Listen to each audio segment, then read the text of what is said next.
Assalamualaikum warahmatullahi wabarakatuh. Salam sejahtera untuk kita semua. Perkenalkan, nama saya Emanuela Teresia Octaviana dengan NIM 231100168. Saya mahasiswi dari Universitas Pertiwi semester 7. Halo Bu Listia dan rekan-rekan mahasiswa. Pada kesempatan kali ini saya akan memberikan presentasi mengenai produk apa saja yang saya investasikan dalam bentuk obligasi, pasar uang, dan juga saham dalam memenuhi tugas ujian akhir semester untuk mata kuliah Quantitative Investment Analysis. Selamat menyaksikan. Berikut adalah pembelian obligasi. Di sini saya membeli dua produk. Yang pertama ada Manulife Obligasi Negara Indonesia 2 kelas A. Di sini saya membeli dengan jumlah unit 6,3447 yang saya lakukan pada tanggal 7 Oktober 2025. Jumlah investasinya yakni Rp20.000. Lalu ada yang kedua Mandiri Investa Dana Utama kelas D, yakni jumlah unitnya 7,6379 dan jumlah investasinya Rp20.000 yang saya beli juga di tanggal yang sama, yakni 7 Oktober 2025. Selanjutnya adalah pembelian pasar uang. Di sini saya membeli BRI Seruni Pasar Uang 3 dengan jumlah unit 10,9253. Jumlah investasinya Rp20.000 dengan pembayaran yang saya lakukan pada tanggal 7 Oktober 2025. Lalu yang kedua adalah Trim Kas 2 kelas A, yakni jumlah unitnya 10,1245, yakni jumlah investasinya Rp20.000 yang saya lakukan juga di tanggal yang sama, yakni 7 Oktober 2025. Selanjutnya pembelian saham saya membeli di PT Era Media Sejahtera Tbk atau biasa disebut DOOH DO. Nah, ini saya membelinya sebanyak 2 lot dengan harga 218. Untuk waktu orderan sendiri tanggal 25 November 2025 dan untuk jumlah investasinya yakni Rp43.665,4. Selanjutnya ada profil resiko. Setelah saya pahami, jadi profil resiko dalam portofolio ini tergolong moderat dengan kecenderungan konservatif karena hal ini terlihat dari alokasi dana yang lebih besar pada instrumen yang beresiko rendah seperti reksadana pasar uang dan juga obligasi. Sementara untuk saham ditempatkan sebagai pelengkap untuk meningkatkan potensi pertumbuhan nilai investasi. Dan dengan profil ini maka bersedia menerima fluktuasi nilai investasi dalam batas yang wajar, namun tetap mengutamakan keamanan modal dalam portofolio. Dan pendekatan ini juga menunjukkan sikap investasi yang rasional dan berhati-hati sesuai dengan prinsip manajemen risiko.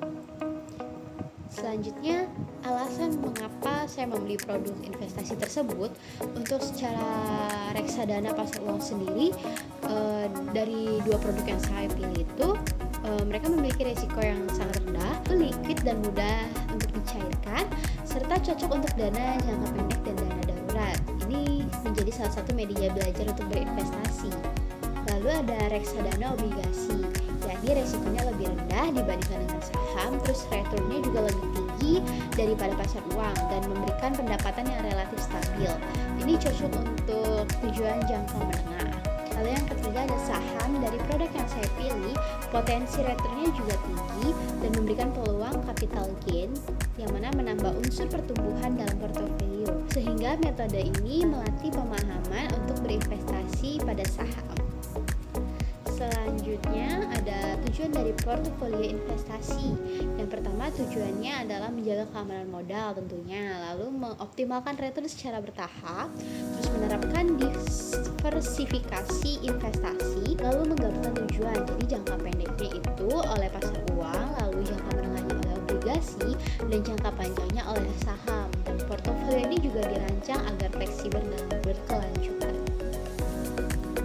Lalu selanjutnya adalah jenis-jenis portofolio yang dibuat. Berdasarkan komposisi aset, ini merupakan portofolio campuran, yakni balance portfolio, di mana ada reksadana pasar uang sebagai penjaga stabilitas dan likuiditas, lalu reksadana obligasi untuk pendapatan tetap, dan juga saham sebagai pertumbuhan nilai, di mana portofolio ini mencerminkan prinsip diversifikasi dan risk return trade-off. Lalu selanjutnya ada analisis fundamental obligasi. Yang pertama yakni mandiri investasi dana utama kelas D, yang mana mayoritas dananya ditempatkan pada obligasi pemerintah dan berkorporasi berkualitas. Lalu juga didukung reputasi mandiri manajemen investasi dan cocok untuk investor yang ingin imbalan hasil stabil. Lalu resiko gagal bayar relatif rendah. Yang kedua dari Manulife Obligasi Negara Indonesia 2 kelas A, itu fokus utamanya pada surat utang negara dan resikonya sangat rendah karena dijamin oleh pemerintah dan cocok untuk investor yang bersifat konservatif ataupun moderat, stabil terhadap gejolak pasar. Selanjutnya adalah analisis fundamental pasar uang.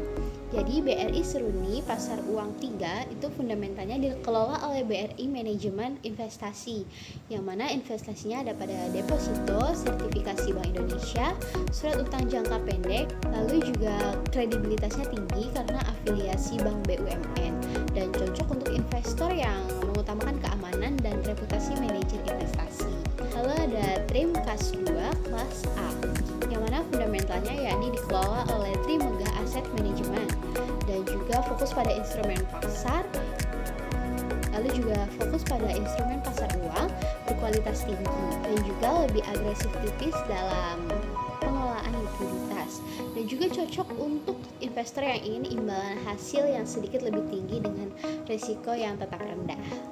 Lalu selanjutnya analisis fundamental saham, yakni secara fundamental analisis saham dong ini meliputi bidang usaha, media dan periklanan digital, terus juga model bisnisnya, penyediaan media iklan, luar ruang berbasis digital, dan prospek usahanya juga yakni pertumbuhan iklan digital dan kebutuhan brand terhadap media promosi modern. Dan skala perusahaannya ada emiten skala kecil atau small cap, sehingga potensi returnnya tinggi, tapi resiko bisnis dan keuangannya juga besar. Dan fundamental do ini menunjukkan potensi pertumbuhan, namun masih memiliki resiko usaha yang cukup tinggi. Selanjutnya analisis teknikal obligasi, yakni pergerakan NAB atau nilai asset value yang cenderung stabil. Terus tren kenaikan NAB-nya juga berjangka menengah. Dampak perubahan suku bunga dan inflasinya juga, suku bunga turun maka harga obligasi naik, dan suku bunga naik maka NAB-nya bisa tertekan. Jadi kedua produk ini menunjukkan tren stabil, cocok untuk strategi hold atau disimpan. Dan yang kedua adalah analisis teknikal dari pasar uang. Jadi ciri teknikal grafik NAV yakni naik perlahan dan stabil.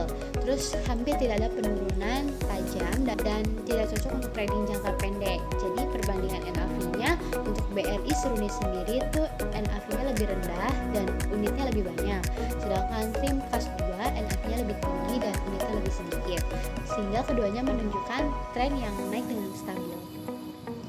Lalu selanjutnya adalah analisis teknikal saham. Secara teknikal, analisisnya dilakukan melalui harga beli dengan harga Rp218 dan volume transaksinya juga menunjukkan adanya minat pasar. Untuk karakteristik sahamnya bervolatilitas tinggi dan cocok untuk strategi jangka menengah. Lalu analisis teknikalnya juga digunakan dalam menentukan waktu beli, terus mengelola resiko dengan batas kerugian atau cut loss, dan mengamati tren harga saham. Selanjutnya ada return dan resiko portofolio obligasi. Jadi produk dan estimasi returnnya untuk mandiri investadana utama yakni sebesar kurang lebih 5-8% dalam 1 tahun atau per tahunnya. Dan untuk Manulife Obligasi Negara Indonesia 2 itu kurang lebih 4-7% per tahun.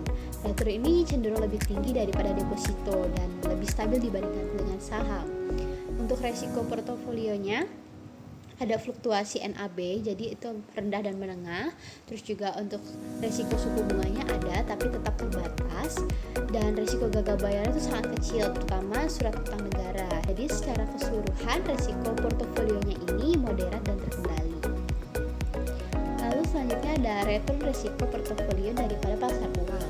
Return untuk pasar uang rata-ratanya mencapai 3 sampai dengan 5% dalam satu tahun atau per tahunnya, dan lebih tinggi dari tabungan biasa. Terus juga lebih rendah daripada saham. Resiko yang ada, resikonya inflasi, terus suku bunga, dan gagal bayar juga sangat kecil. Tidak ada resiko fluktuasi ekstrim seperti saham. Lalu selanjutnya ada return dan resiko portofolio saham. Jadi potensi return pada saham DO itu returnnya tidak tetap, yang mana bisa sangat tinggi jika harga naik signifikan, dan juga bersumber dari capital gain. Lalu untuk resiko saham DO sendiri itu fluktuasi harganya cukup tinggi, ada risiko bisnis dan juga kinerja perusahaan, terus resiko likuiditas dan resiko pasar secara umum. Namun resiko ini dapat ditekan karena porsi sahamnya relatif masih kecil, karena kita belinya kecil, dan portofolio masih didominasi instrumen yang lebih stabil, yakni oleh pasar uang dan juga obligasi. Lalu untuk perbedaannya sendiri dari aspeknya, yang pertama ada resiko. Untuk pasar uang itu sangat rendah, untuk obligasi menengah, dan untuk saham itu cukup tinggi. Lalu untuk returnnya pasar uang rendah dan obligasi juga menengah, saham juga tinggi. Untuk fluktuasinya untuk pasar uang sendiri hampir tidak ada, untuk obligasi cukup sedang, dan untuk saham itu tinggi. Lalu tujuannya seperti yang dibicarakan di awal, bahwa pasar uang untuk menjaga likuiditas dan menjaga nilai. Lalu untuk obligasi itu mengenai pendapatan tetap, dan juga saham itu tentang pertumbuhan nilai. Dalam jangka waktunya pasar uang relatif lebih pendek, lalu obligasi menengah, dan saham panjang.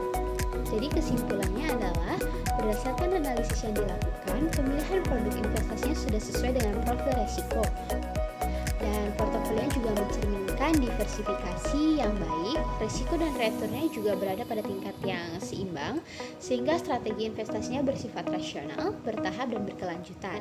Portofolio yang dibentuk sudah tepat dengan mengombinasikan keamanan yang mengenai pasar uang, stabilitas obligasi, dan juga potensi pertumbuhan saham, sehingga sesuai dengan prinsip dasar manajemen investasi modern. Sekian dari saya, terima kasih.